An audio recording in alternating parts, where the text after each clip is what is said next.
Today we are here live. We're here out in the middle of absolutely nowhere. We are in modern day Mars out here in a discreet location here in the desert of Utah. So today we're going to be going live. I'm bringing on a special guest. You guys all know him by the name of Jan. Jan the lawyer. He's been on a few videos before. You guys have really enjoyed the conversations we've had with him. A lot of people have requested to know who this man is, and we're going to be talking about the current state of America here in America, going through everything that's been happening these past few weeks, especially the case where the man who was living in Maryland, who's an El Salvador citizen, was deported to El Salvador. Jan is a lawyer, so Lon's going to be able to give a lot of information as to how all of that goes, what can that even happen, and what's going to be that current situation with the deportation of this man. Maybe we'll see if I don't know if Trump will bring him back or if he's gonna stay in El Salvador. The law is a little sticky on what's going on right here. So we're gonna have Jan talk about that. Trump also just signed an executive order um, defunding and getting rid of government funding for PBS, PBS and NPR as well. So a lot of things are happening. We're gonna bring on Jan, and we're gonna bring on Jan right now. Welcome, Jan. How are you doing? I am fantastic. Thank you for having me. I apologize in advance if I make any noise with my apparently failing respiratory system. I'm also here in Florida on vacation, so this will be the first time you guys get to hear from me from a red state. So the Jan, freedom is in the air. Jan, and who are you for the people that maybe Who am not? I? My name is Jan Margolin. I'm an attorney. I do mostly commercial litigation. I jokingly call it Jews Gone Wild because it's just Jews suing each other for money in real estate or business. I am one of them, and I'm involved. So I happen to follow politics in Israel. Big fan of Donald Trump. Have helped legally there as well. So for whatever reason, people seem to enjoy the nonsense I have to say. So if given a platform, I'll say more of it. Yes, so the people love you, Jan. So that's why you're here today. Well, thank you. So finally, someone does. My mother will be very impressed. Well, hopefully she is. And Jan, as a lawyer, with somebody that gets deported from the U.S. and they're not a U.S. citizen, how does that work? So I admit that, again, given that I litigate businesses, I'm not exactly a expert. It would be like asking a What kind of podiatrist. rights does somebody have that's not a U.S. citizen inside the United States as far as fault by And I going think forward? therein lies as I understand it, and I could be wrong, it's not the same standard or even close as a criminal prosecution. In a criminal prosecution where a crime occurs, you after you arrest someone, you charge them, the burden is completely on the prosecution, and they must prove the crime occurred beyond a reasonable doubt. Here, it's not even so much a crime, they're not allowed to be in the country. So I believe they may be able to petition for habeas corpus hearing within a limited amount of time. And even then, I'm not even sure exactly what grounds they can resist deportation for. Because to be an illegal alien, you had to either overstay your visa or you had an application for some kind of asylum and you didn't go to a hearing or you didn't like it's not clear to me if there's any sort of defense at all. And the people who parrot the phrase due process doesn't mean a criminal trial. It means literally, it's right there in the name. The process, you are due. So different people are due very different things. So in this case, you are not, if you are an illegal alien, particularly criminal, you are not owed the same due process as someone who's being charged with, killing his girlfriend. It's just not that's not comparable. And those are two different things. And but again, much like with certain issues like gender, the left likes to blend things that are not the same and sort of erase the walls of logic. Okay, interesting. And Jan, we did the interview last time you were in New York City, and you said this about the current state of the Democratic Party. I asked you what's going on with the Democrats, and people seem to like your response. We'll play the clip right here. What did you think about them deporting the man who was living in Maryland, who is an El Salvador citizen, back to El Salvador?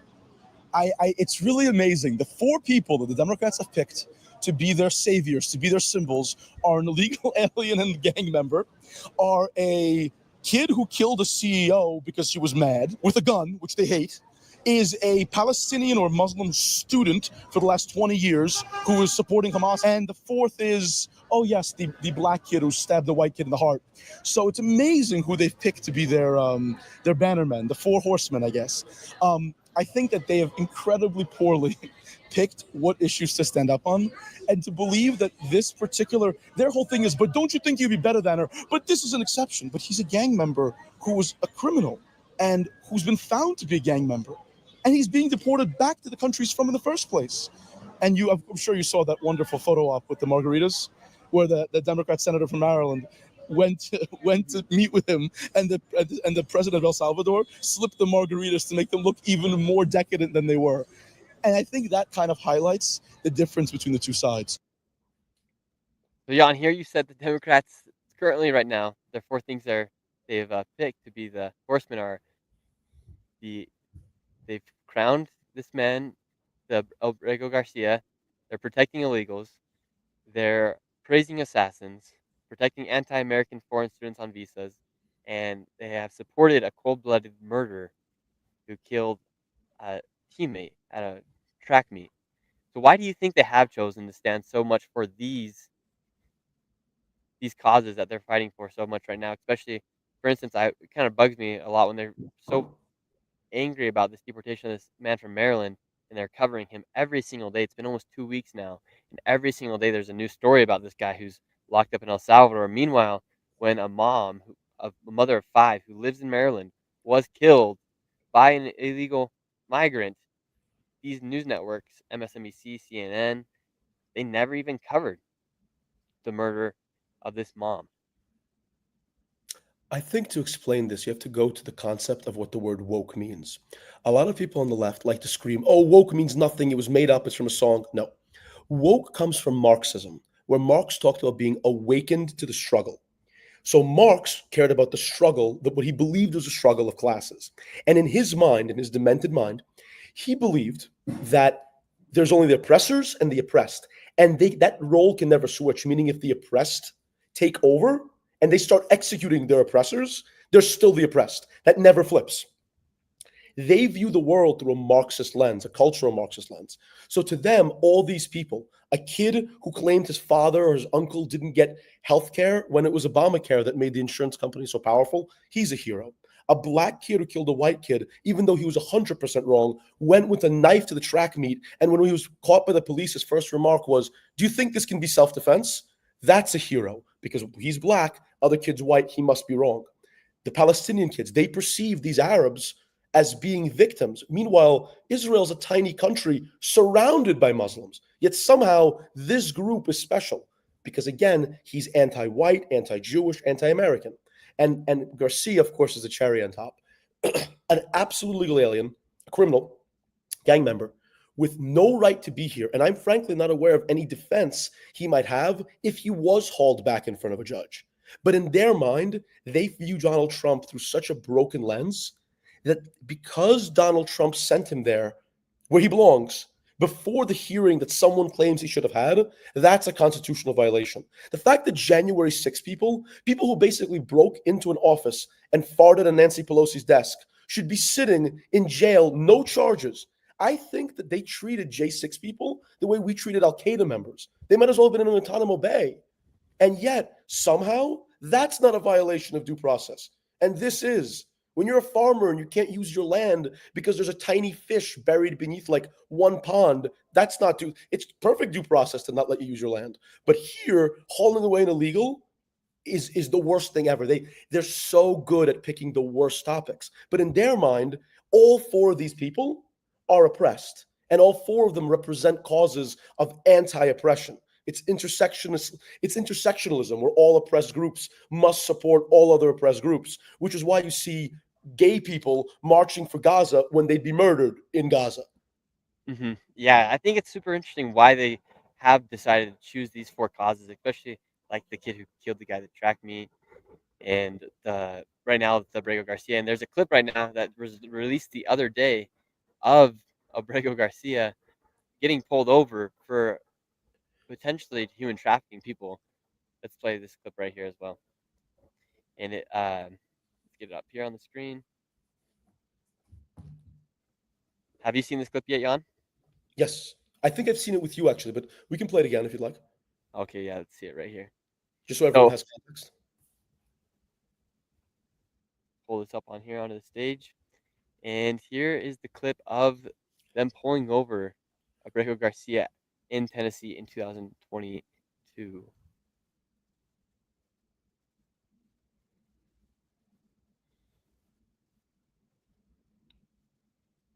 November 2022, there were 8 other people in the car. Abrego Garcia told authorities they were traveling from Houston to Maryland for construction work, but there was no luggage in the car and they all gave the same home address as Abrego Garcia, which led police to believe that this was a human trafficking incident. Abrego Garcia, however, was not charged. Here's part of that interaction. How are you? Good, and you? All right. Anything good? You got a bunch of people here, don't you? It's 1 for 6. Yes. Go back to work. I ain't never seen a Suburban with 4 rows of seats. You know what you got here, right? He's hauling these people for money. They don't have any luggage in there, right? And if you get them out, they're gonna have a toothpaste and they're gonna have toothbrushes in their pockets. I guarantee it. He's got $1,400 cash in his pocket in an envelope. Abrego Garcia's wife, Jennifer Vasquez, has defended her husband. Boom. There he is with a bunch of 4 rows of people, 4 rows in a Suburban with cash in his pocket. Chef's kiss. You know, I'm trying to think of an analogy. Maybe in court sometimes you'll see a lawyer make an awful argument. The judge will not like it and they'll continue to do it. And it's just you're watching them and you're cringing in their behalf. Like, this keeps getting worse with this guy. But they can't stop. They're pot committed. They're so delusional that they really believe this is like he's Anne Frank. They think he's Anne Frank. And as a result, they're just going to keep making it worse. I think by the time this thing is over with this guy, we're going to find out he's an MS-13, Well, it's Hamas, already been confirmed. and was that It's already been confirmed he's MS-13. right? We're also going to find out he's in Hamas and the Chinese Communist Party. Like, I don't know how much worse it gets with this guy because every new week of details is worse than the week before, and they won't stop. They won't jettison the awful argument. They just keep going. It's beautiful. It's like they have like a pair of twos and they keep betting at more and more and more. And it's clearly not going to work. So, I mean, I never stop an idiot when he's making a mistake. I don't know who's better at beating Democrats than Democrats.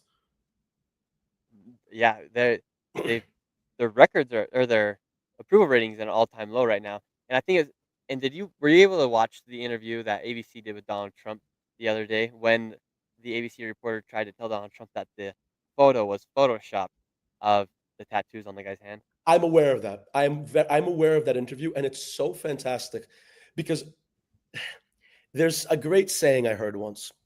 Donald Trump's supporters take him seriously, but not literally. And his opponents make the mistake of taking him literally, but not seriously. And this guy, because again, they always try to play with language because they think language is theirs to control, that it doesn't say MS-13. It says symbols for MS-13. What kind of idiot would write MS-13 in their knuckles? You use code.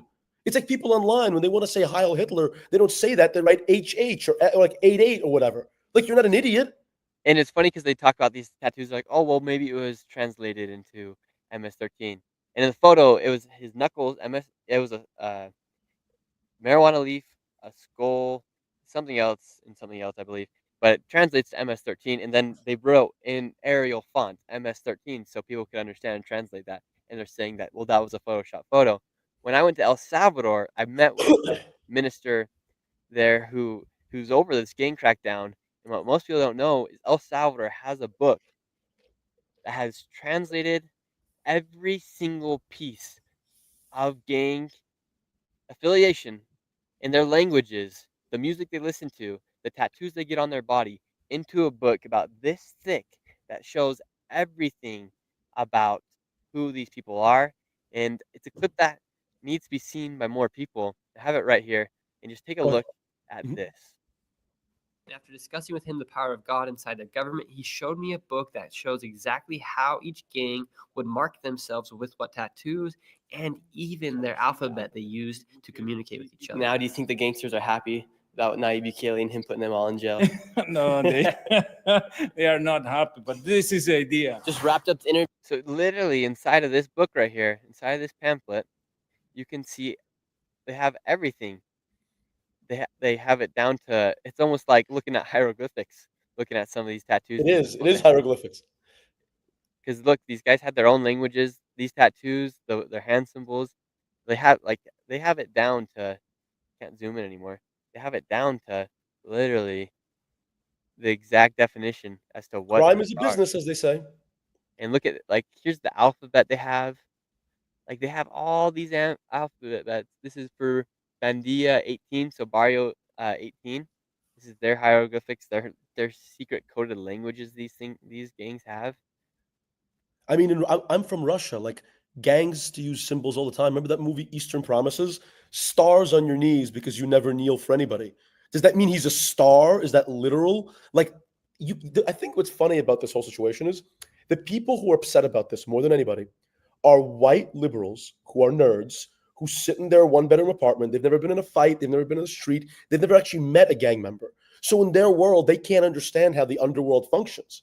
So in their mind, that went straight from like some college straight to their job getting coffee at a media company. They've never actually been exposed to these things, so they don't know what's going on. They live purely in the world of hypotheticals. That's why they're so literal, because they have no real world experience. So yes, believe it or not, a gang member might not write MS-13 on his knuckles. In fact, the only kinds of gangs that do that are like the Islamist ones, because they're religious fanatics. So for them, the language is everything. But Well, for people don't criminals, realize that these gangs they've been around for a long time. They have these symbols. Like you might just walk around one of these graffiti in Mexico or in El Salvador, and you might just think that's like some piece of artwork, but in reality, it's some sort of translation that means something as far as what limousine they're doing. liberals, limousine liberalism. People don't know it. How about like with the gang signs? Like, is that literal? Of course not. It's a sign. Like that's like it's just tattoos that are gang signs. They're affiliations. They're meant to speak a language only they speak. Hmm. And I just think it's so funny and like honestly sad that they would go to El Salvador to try to talk to this man and defend him so much, but not defend a mom who was murdered by Well, why would they do that when by people might vote against them? That's not their. illegal. They've fully committed to if anyone's not white, they're good, and it doesn't matter what they do. So why would they? At this point, they're way too deep in. But They can't possibly do that. they also lost the majority of vote from Latino men and women in the election. Like more Latinos voted for Trump than ever before in this last election. These are people who don't believe in gender. Why are you expecting them to learn? And frankly, don't tell them to. What if one of them listens? Shh. Freaking yawn, dude. You're hilarious. But I just Hopefully, no one hears this podcast. They might get some ideas. And I was looking at the news today because I was preparing for this live stream, and it's funny when I do these videos. I like to compare like these like CNN, MSNBC, these other news networks to like Fox News, and the way these two are completely like different as far as like the way they title their videos.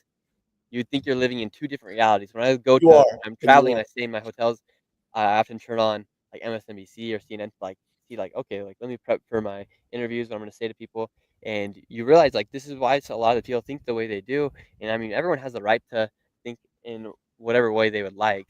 Um, and my job as a YouTuber, as an independent YouTube journalist, is to give people the platform to express their opinions. That's why you'll never see me suppress anybody inside of my videos. I'll let them speak. And honestly, me as a person, I'm just curious to understand like how a lot of people get to their beliefs.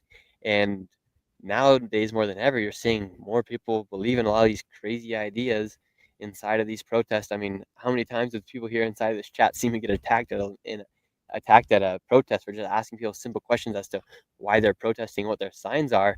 But if you look at the two news networks, you'd think you're living in two different realities depending on who you're watching. For instance, these look at these YouTube titles and thumbnails right here. He can't even produce mass. House Dem torches Elon Musk. Apparently Doge wasn't enough. Trump wants massive cuts. We will have a crisis for the rule of law. Historian Joe Meckham. Like who's Joe Meckham? That's exactly my point. Well, they love citing to authorities that aren't Trump's scientific. hostile takeover of GOP. So, a few comments, if I may. Mhm. One, they love citing to experts that are self-certifying. A historian isn't a career. So they're citing to a historian, which is just someone who other historians have said knows history. That's not a scientist. It's amazing. They won't listen to Jamie Dimon, who runs a $1 trillion company in Chase JP Morgan, but they will listen to a random guy at a community college who says Trump bad. Oh, how creative. Yeah, because I mean, look at some of these titles. Trump's hostile takeover right here. Markets on upswing due to job report. China evaluating proposal. Lawless first 100 days. Lawless. Remember when Joe Biden... Then listen, look at this one. People will die sooner than they should. Doge cuts. Like they're blaming Elon Musk for Well, PO's think of what they're saying. So basically saying is, if you're We will not have a giving away crisis free for the things rule of to law. everybody, it's your fault. I'm like, yeah, is it my... So, well, yes. So if someone dies in Africa because we're not sending them our money, that's our fault? Okay, the liberals reading this can gladly move to Africa and give their money themselves. Doesn't have to be government money. And then here, look at the Foxes as far as what they say compared to MSNBC. Dems hit new low, backing Abrego Garcia, which is true. I mean, they are backing a literal gang member. Trump thinks about utilizing government tools. What other titles do we got in here? No doging Doge. I mean, it's just completely different as far as like you can tell who supports the president and who doesn't. Doge team reveals shocking details of peace agency. Elon Musk introduces Doge team's big balls. So I mean, like They love that one, right? This one has like more sense of humor, more sense of reality, and they're supporting the president, obviously. Fox News. Though they're hardly his uniform supporters. A lot of them don't like the tariffs. There have been other things like it's not like Breitbart, which is mostly like 100% on his team. Where CNN, which is very mainstream, is 100% against him. Like I don't know if they'll ever Let's see what CNN has to say. What are some of their YouTube titles? Trump says it's okay to tariff leads to short-term recession. We're going into recession according to CNN. What's the difference between short-term and long-term recession? They're just using it for title and clickbait. Trump needs a before and after picture to sell econ plan. De-Trumpify yourself. French app. Trump's budget seeks to unprecedented cuts. Highly May I ask you a illegal. question? May I ask you a question? Can you compare the views on these videos to the ones on Fox? Because I have a sneaking suspicion they're quite a bit lower. If you go to YouTube stat, or what is it? Oh, YouTube view stats. You can compare everything. So Fox News, how many views are they getting per month? So Fox News every single month, as of right now, this month they did over 310 million views. Let's look almost as much as you. No, not quite. MSNBC. Let's see how much they did. They did. So we had 331. Okay, you have it on screen. Let's see what it says they did. The past 28 days, they did 390 million views. Really? Wow. I guess they're angry. And CNN did. I'm curious. I would bet MSNBC has more than That's CNN. surprising to me. I thought they did more than Fox. That's quite a bit of views. That is quite a bit of views. And CNN did 230. So they did 100 million less views. Right. That's actually not surprising because MSNBC is open about its effectively rage porn against Trump, where CNN tries to pretend to be neutral when they're not. So it's sort of a weaker product because you're diluting your own product because you're not being honest about what it is. But listen, if they want to de-Trumpify their life, God bless them. These are the same people that were okay with the J6 imprisonment, that were okay with literally open borders, that were okay with where the Supreme Court told Biden he can't forgive student loans. He said, I don't care. Buying votes. Mm-hmm. He was okay with all of this. So I don't want to hear about lawless. These are the same. We know what a Democrat or liberal run polity looks like. It's New York City, or more likely, it's San Francisco. High taxes, rent stabilized apartments, meaning no inventory, so regular people are overpaying, really expensive cost of living, crap in the streets, people getting assaulted, no one goes in prison, no one goes to jail. So we know what they believe law and order is, and I think America's spoken. They want no part of it. Yeah, and recently when I went to the White House, I saw I was pretty amazed at how the media works inside the White House. Because I'm one of the only YouTubers that's ever been inside of the Oval Office. Um, and I'm one of the only people that's really seen this firsthand, is to see how the media works inside of the White House. And essentially, the White House, they give all the freedom of the press inside of the White House right now. They have all these studios have their booths on the outside of the front lawn, and these people can go in, make their stories. And when you're inside of the Oval Office, you'd think there'd be some sort of like, okay, that you ask your question, A let's ask queue. this question, or like, okay, maybe that's like a little disrespectful to say to the president. Maybe we shouldn't ask that. But no, it was like whoever speaks loudest and whoever talks the longest gets the question off. And so meanwhile, I'm in there. I got CNN. I got what's her name? Kate Collins' enormous chin was directly in your face. Yes, I'm it was. actually impressed you're able to see the sun. I had her right next to me. I had some other people, and it's like a nonstop screaming match, and Trump's in there just like taking any question as long as the person speaks loud enough. And I want to play the clip so people can like see, and I can give some intel as to what it's actually like inside of these Oval Office meetings. Because before this video, no one's ever actually seen the process as far as like how the media gets set up before you go in, and what it's like inside the Oval Office, how these exchanges go. Nobody's ever seen that. And now Right. the White House is showing the people what it's actually like inside, which is pretty Transparency, amazing. isn't that crazy? It's Yeah, almost like this is what happens. The president doesn't need 5 pounds of drugs a day to be awake.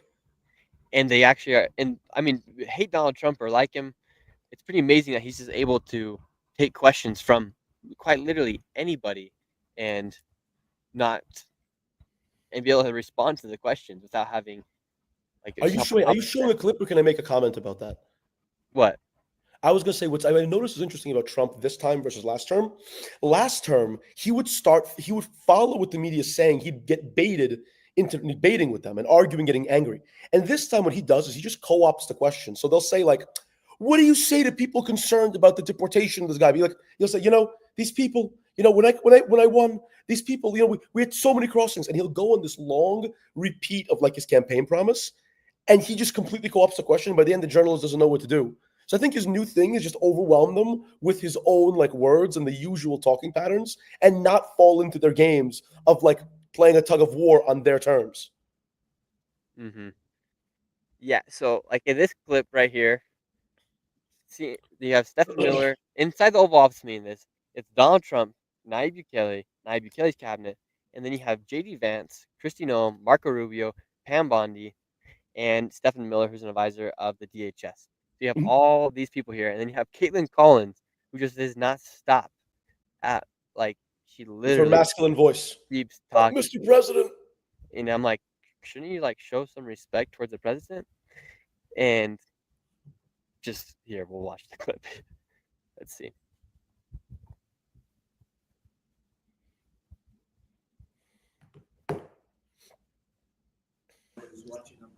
Would you answer that question also? Yes, gladly. So, as Pam mentioned, So this there's is an after illegal she's alien talking about the from El deportations. Salvador. Man, this is like With 2 weeks respect ago. to They're still you, talking about this today. he's a citizen of El Salvador.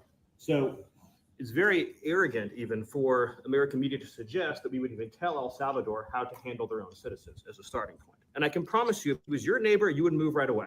So you don't plan to ask for his help to get him back? Is that your position? Well, No version of this legally ends up with him ever living here because he is a citizen of El Salvador. That is the president of El Salvador. Your questions about it per the court can only be directed to him. I asked President Bukele, what is your, can President Bukele weigh in on this? Do you plan to return him? Well, I can't. I'm suppose you're not suggesting that I smuggle a terrorist into the United States, right? Well, Mr. President, you said that if the Supreme Court said someone needed to be returned, that you would abide by that. You said that on Air Force One just a few days ago. And they said that it must be facilitated. Why don't you just say, isn't it wonderful that we're keeping criminals out of our country? Why can't you just say that? Well, it's a legal Why dispute, so I just go wanted to get some over clarity and on it, over? Mr. And President. that's why nobody watches you anymore. You have no credibility. Please go ahead. How, how essential is it for you guys to be locking So here up I these finally get a prisoners? question And in. do you think more presidents should follow suit like you guys as far as taking a hard stance on crime here in the United Well, I States? do. I think everybody has to. The president said it better than anybody. And after I had somehow managed to get out my one question, Donald Trump opened up the room for more questions, and him and CNN went right back at it. And then she comes back. On tariffs, do you have an update, Mr. President, for businesses that want clarity? How temporary are those exemptions? How long do you think the exemptions will last? Thank you. Mr. President, do you have any comment on the FTC's case against Meta and Mark Zuckerberg? Thank you, press. Thank you, Naive. Thank you. Thank you. The Bacchus store. Thank you. All right, now we're heading out of office. That was crazy. And then here we find her Trump was once just going again. after I the confront lady her from- asking right about next to what me it's from like to get CNN. attacked by Trump. And here we're on the lawn of the White House. Beautiful, beautiful place right here. I'm gonna confront the CNN lady. How do you guys feel like your briefing went? We didn't do a briefing. Or how do you guys feel like your questions went? Typical Monday, you know. And is it normal for Trump to attack you like that? No? How's that usually go? The way the White House works is here on the West Wing is where And what all people the important don't meetings see happen. That's where I about was this, just let me at grab during the pause Oval this. Office. What people don't see is that right after she leaves that room, she's obviously pissed off, right? I mean, she just got called out. Trump went after her, and she looks like she's angry, right? And I try to ask her, like, what's it like getting attacked by Donald Trump? And she completely just gives me a cold shoulder and moves on. But even after Trump said the meeting's over, she keeps yelling and keeps trying to show that she's the boss of this interview. She's the person that controls this thing, which is like They're used to that. They're used to being asked questions, but they're used to asking the questions. They don't like being asked back because they really believe they're like an anointed priest class whose job it is to tell the people what to do, to control the president, to be leaders. And they're not. They're nobodies. They're not even educated, many of them. They don't have any real skills. But in their mind, they are the third estate. They're the priest class. They're the Brahmin class. So they're really the idea of like someone who's not part of their club, who doesn't go to the correspondence dinner, who isn't a president who doesn't care, is deeply offensive to them. And it kind of undermines their very reason for existence and that lie that they use to keep power and to create the impression that they matter. But it's very funny that she wouldn't take a question from you because she truly believes she has a divine right to ask and a divine right to be protected from being asked. Yeah, it's funny just because people think they're a journalist. I mean, I just make videos on important topics and people call me a journalist, right? But these people that work for CNN, these journalists, I think it's important to be able to receive the answer and ask it when you're given the question, not say, "Well, I'm just a journalist." I've met many people before, and they'll come up to me, they'll start recording me at these protests, and they're alleged journalists, and they write for news outlets like I don't even know how to pronounce it, Reuters. Some guy literally worked for 3 months. He contacted every member of my family to try to write an article about me as I was showing what was going on at the border. I told him when I was in Washington, D.C., I'm taking these group of illegal migrants to the White House. And I asked him, do you know where I can find people to take to the White House? And he's like, no, but I'll see you at the White House, I guess. And so I ended up finding a group of men. I pay them all to come to the White House, and I gave them papers to show what their message would be to Joe Biden. A lot of these people were they were all illegal migrants who had at one point been let into the United States. And I asked this Reuters guy, he's following me around. I'm like, dude, I was nice to you. I invited you to come here so you could I could talk if you had any questions. And so then I turned the camera on him. I started asking questions, and he's like, no, nope, not talking. Can't answer. I'm just a journalist. I'm like, well, dude, so am I, and you're just getting free content out of me. Let me ask you a quick question. But it just showed that these people cannot speak on their own because they're either being bought out or they're too afraid of losing their job because whatever doesn't, maybe their idea. They don't treat you with that the respect. website. How about that journalist Taylor Lorenz? She's horrible. She doxed the woman behind the Libs of TikTok account. But then when she herself was doxed, she went on shows and was crying. I'm like, excuse me? Bro, are you kidding me? But you do this. This is your thing.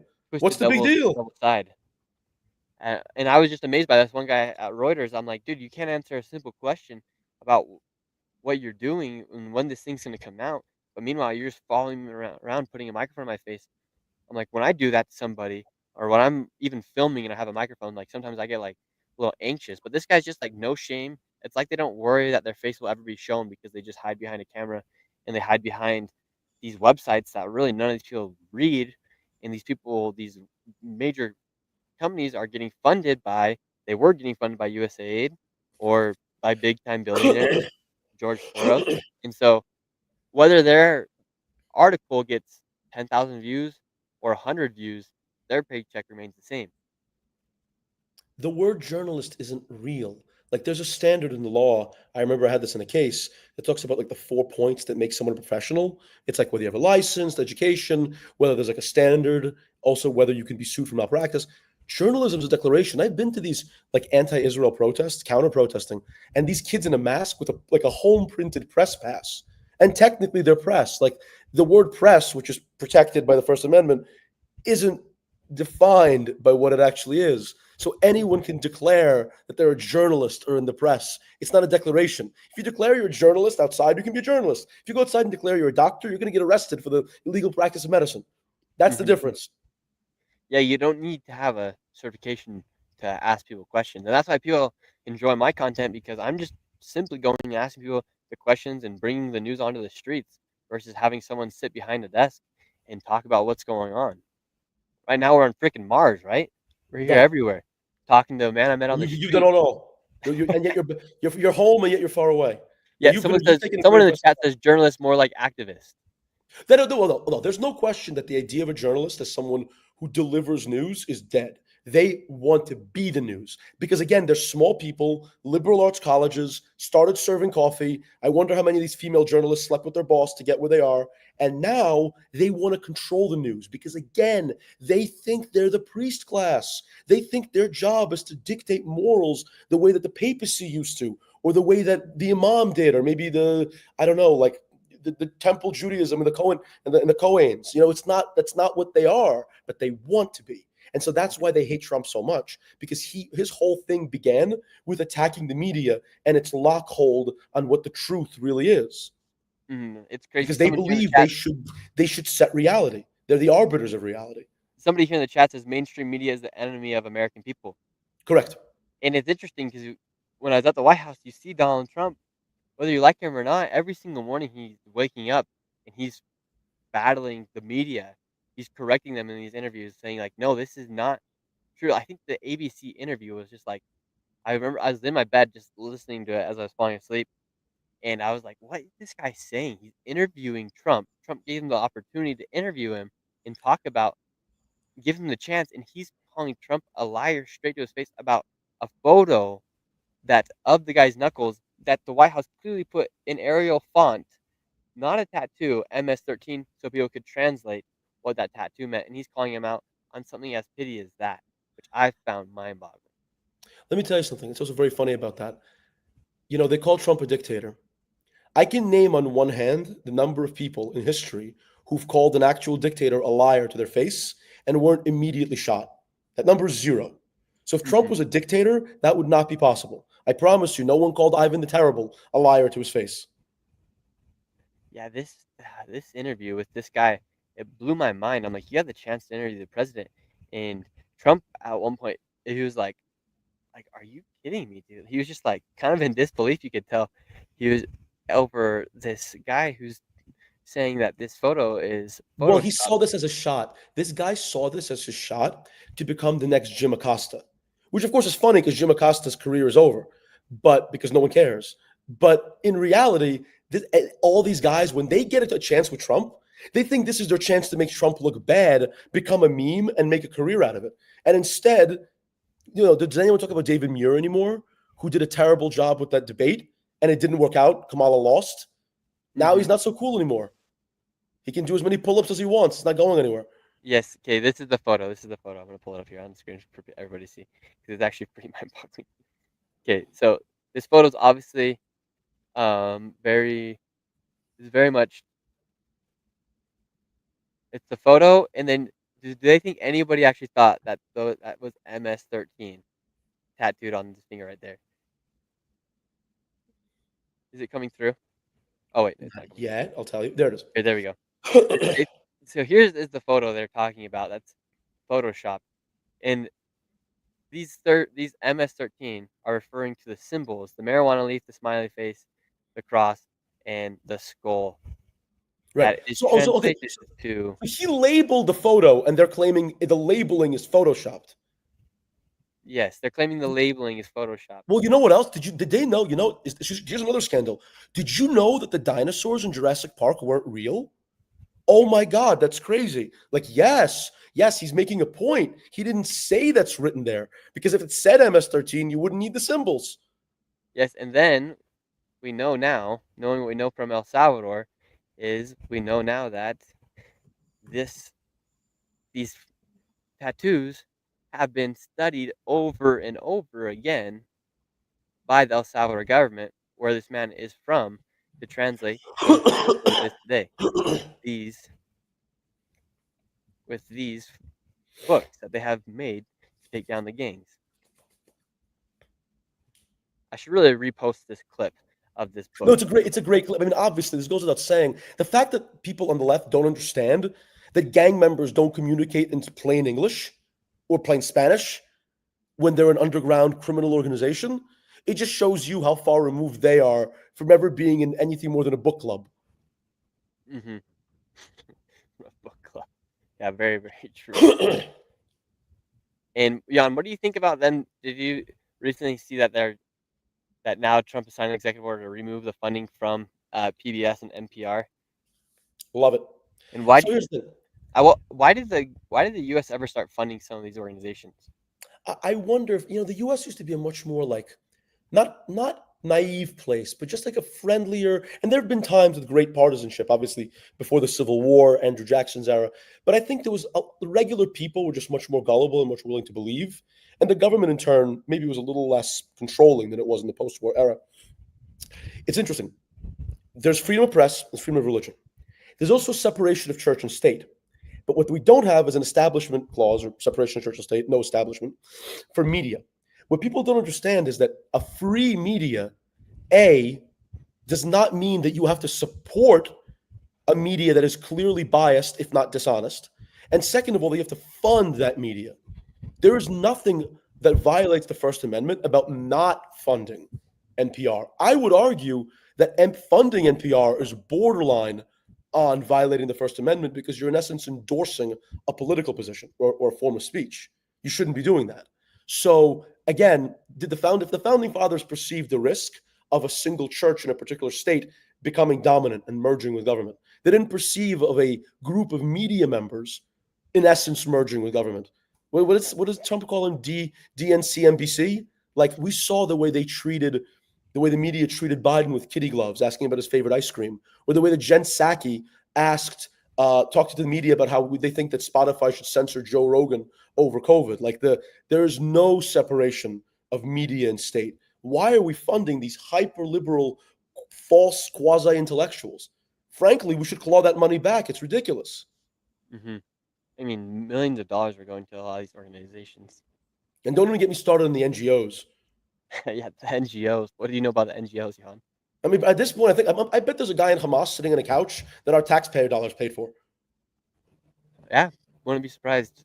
I mean, In there's fact, people in Arizona. There These is. organizations are 100% out at the border down there they're nowhere to be seen now that nobody else is coming across the border. But I guarantee people have made millions of dollars off of them. Well, the NGO system is ridiculous because again, it's just like with LLCs and the work that I do. You try to create separation by using nesting doll corporate structure. Same thing here. The government can't give money directly to a group trying to overthrow Bibi with the color revolution in Israel, but you can give to an organization that gives to an organization that gives to an organization that does those riots.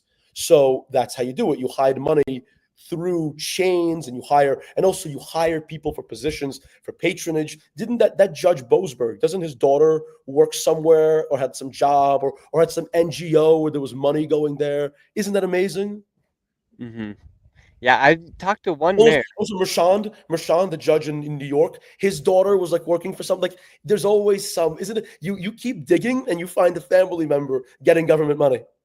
Yeah, there's this mayor in California named Mayor Bill Wells. He's a mayor of El Cajon, a town right next to the border, and he's been very cool to me. I've interviewed him multiple times here on the channel as well, and I asked him, I was like, what's the point of these NGOs? And he says, well, what happens is these NGOs, these non-government organizations, the way they obviously they do the dirty work of the government. That's that's very well known.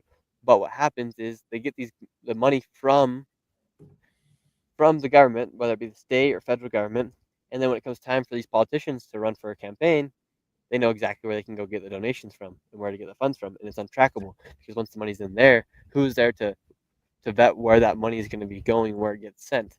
And so maybe, for instance, in California, if you're the governor there in California, you want to run for governor again, or maybe make a presidential run. You know, a family member that knows how to run organizations and whatnot, and they create an NGO and they get a grant for $1 to It's $10 it's New York's million, famous Family Hall. and then where does that money go? Yep, Back patronage in the bingo. back in the pockets of that politician, so they can go run. Right. And I think a lot of the problem is, unfortunately, I think when the current Senate for 6 years, House for 2 was designed, the idea of endless campaigning and the forever campaign wasn't around. But every House member has to re-campaign every 2 years, and the opportunity for money coming in and money coming out, someone new, like politics never ends. The same way that Fox and CNN, MSNBC are now 24/7 news networks, politics never ends either. Everyone's always running for office, and that creates so much opportunity for graft and consultants. No one talks about this. There's a reason that Virginia became blue under Obama, because he filled DC with bureaucrats and consultants. He made government enormous, and they all moved to Fairfax, Virginia, and made it a blue state because there's just so many of them in North Virginia. Really? Yeah, Virginia under Bush. I think Bush won Virginia twice. Virginia and Colorado used to be red states, and in turn, Florida used to be a purple state. Really, I didn't know that. Ohio used to be a purple state. Yeah, Yo, things have changed. Everybody in the chat, did you guys know that? That's interesting. I believe Bush won Virginia. Virginia's a southern state. It was in the Confederacy. Like, it's a southern, but North Virginia became more and more bloated. It's like what they say, like the 5 most rich zip codes are all in North Virginia. Gee whiz, I wonder what industry's up there. Because Really, is it some still of the tobacco? richest zip codes are in Virginia. Right. Because that's where the money from government comes. Our taxpayer dollars go there. They go to consultants. They go to lawyers. They go to, not lawyers like me, they go to NGOs. It's just it's a fetid ecosystem where our money feeds the machine over and over again. And yet people complain about like the $200 we sent to Israel for a missile. Another reason why that same mayor in El Cajon, he told me why government gets corrupt is he says a lot of these people who go into politics, being career politicians, they know that once they start going against the status quo, they'll then lose their job and they have nothing else to go for because they're career politicians. And that's where they've gotten all their money from. And so by them doing that, once it comes time to stand for their own opinions, they can't do it because if they do, they may potentially lose all their funding. 100%. Because what you do is you trap someone. It's kind of like a welfare system if you think about it. You trap someone onto this feeding tube. It's like the Matrix. They're dialed in, they're cut in, now they can't get out.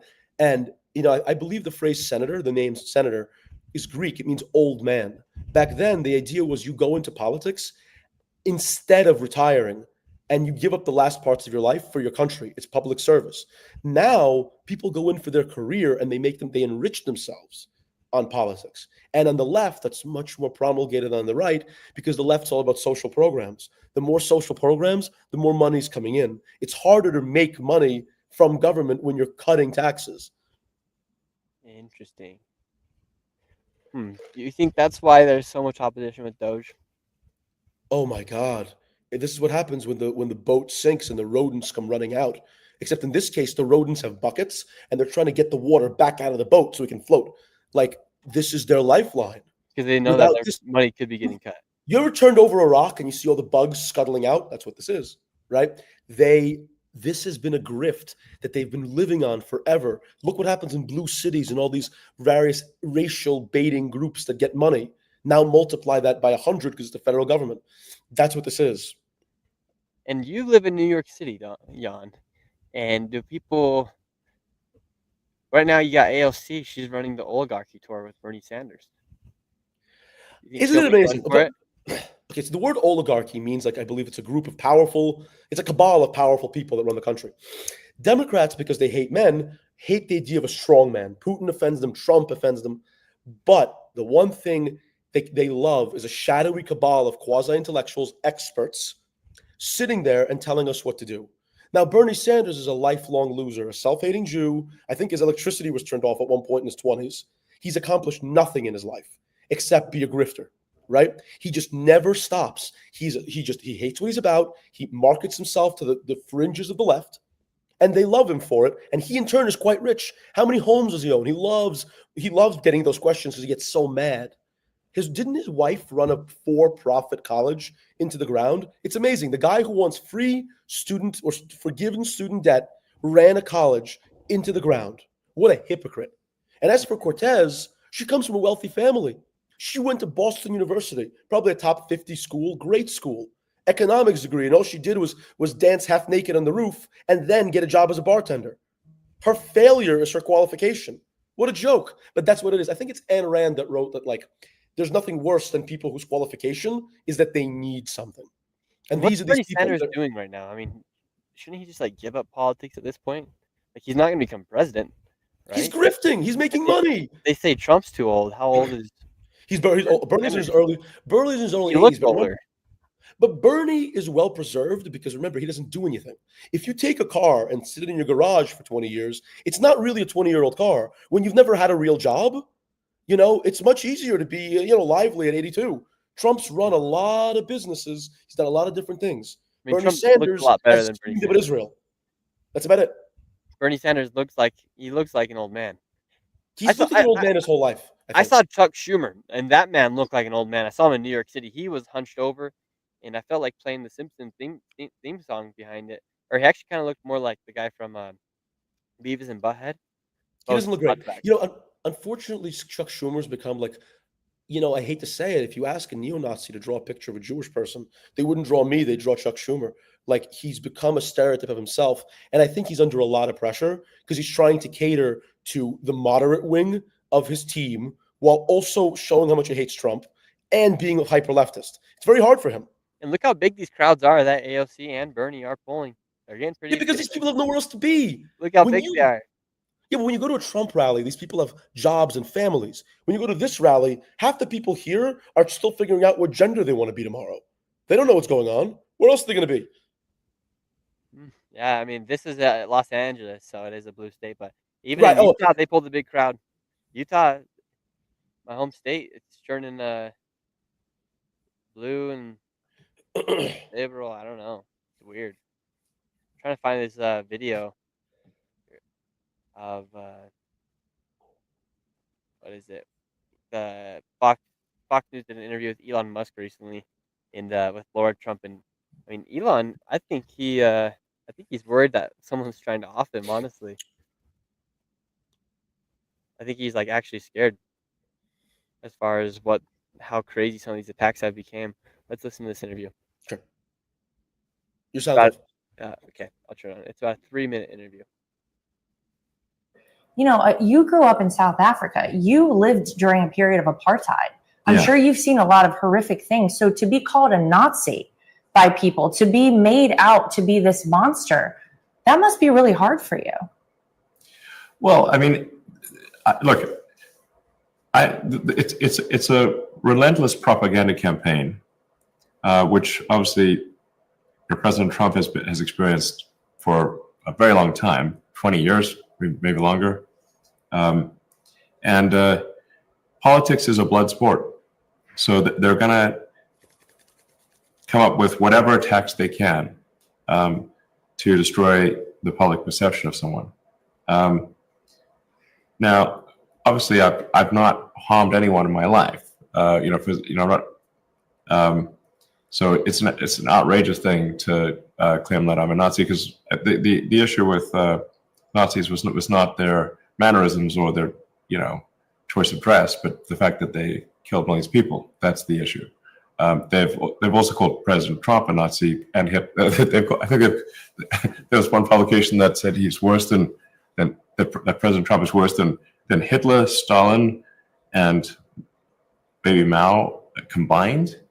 I'm like, but he also is not a violent person, and in fact has done a lot to prevent wars and stop wars, which is the very opposite of being a Nazi, actually. Right. Ironic how that works out. Yes, but it is disappointing how well propaganda works.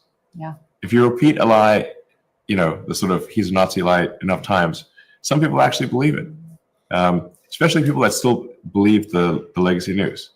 So if they still think that what CNN says, with the exception of Scott Jennings, is true, then they called me a Nazi on CNN. So if someone believes CNN, then they would say, "Oh, he must be that's a Nazi." That's because they said it on TV. The person on the TV said it.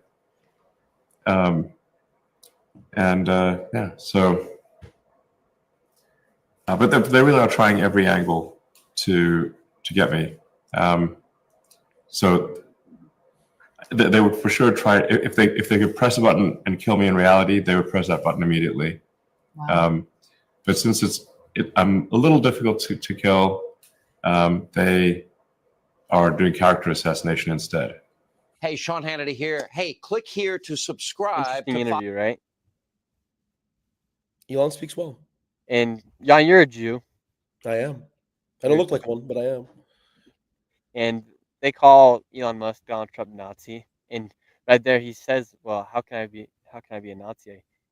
It wasn't based off their mannerisms or what they wore; it was what they did, and how they acted,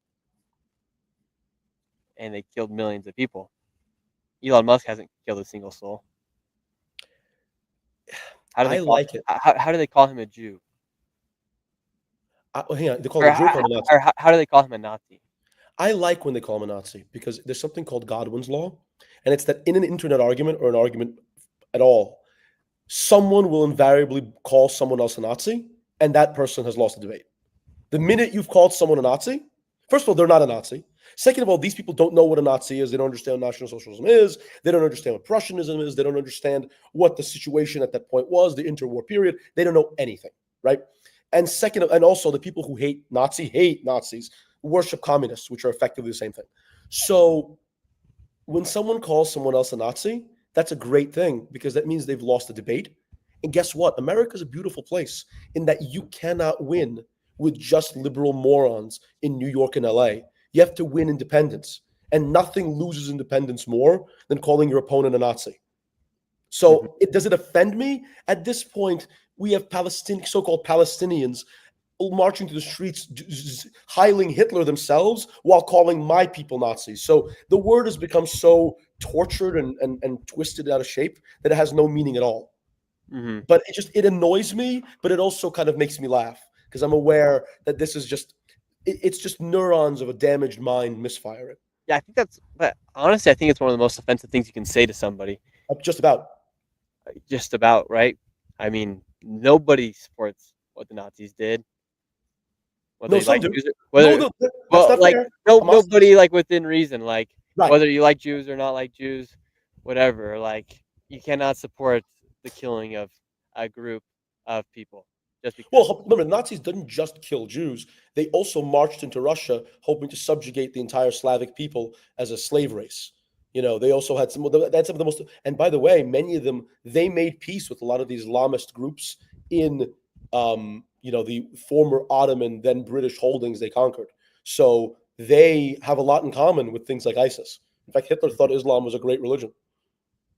Yeah, but regardless, nobody can support a genocide of a mass population of people. These people do. They'd love to see Israel disappear. And frankly, they'd love to see America disappear, even though they live in it, which is weird because... People with sane minds cannot support those crazy ideas. But there's not an American who honestly believes, well, there are a lot of people who do believe that Elon Musk and Donald Trump are Nazis because of what they've seen on the news.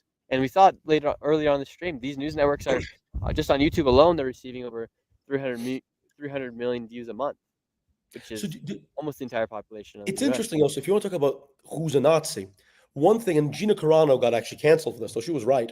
She wasn't being anti-Semite at all. She said they're doing to conservatives in 2021 what the Nazis did to Jews in early Nazi Germany. What you do before you start imprisoning or killing a group is you dehumanize them. They've made people who have my views, or for that matter, Israelis or Christians with whom I share a lot of commonality, they make you seem less than. They make you seem dangerous or demonic. And that's what you do. You dehumanize people. You can't just kill people right away. You first have to dehumanize them in the eyes of your allies. And that's what they're doing. All these things, declaring Trump is Hitler, his supporters are fascists. This is just out of the Nazi playbook, but not 1943 Nazi playbook, 1934 Nazi playbook. But again, these people don't know history, so they don't even know what a Nazi is. Mm-hmm. Yeah, it's interesting times we're living in, and hopefully over these next, now Trump's been in office for 100 days. Hopefully over these next couple 100 days, 1,000. I think we probably have around 1,000 more days of Trump in office. No, I think we have more than that. No, Yeah, more than that. Yeah, well, yeah. Because think about it, 3 years alone is over 1,000. Yeah, we got about 1,200 days. About 1,200, 1,300 days, exactly. A lot more It's a lot days. of days. It's gonna be crazy to see what happens these next few years, and I'll be here to report on everything. And Jan, thank you so much for coming on today. It was a pleasure to have you on, and I really wanted to do this live stream. We're trying to keep the consistency every single week here on the week. When we can't be on the streets, we're gonna be bringing in guests like Jan and other fellow YouTubers or people I meet out on the streets. I've met some of the best people and some of the most intellectual people out on the streets as I talk to just a That's lot more of of a people. compliment than I deserve. Jan's one of the people I've met, and people have liked him in the videos, and I wanted to make sure we get him on here.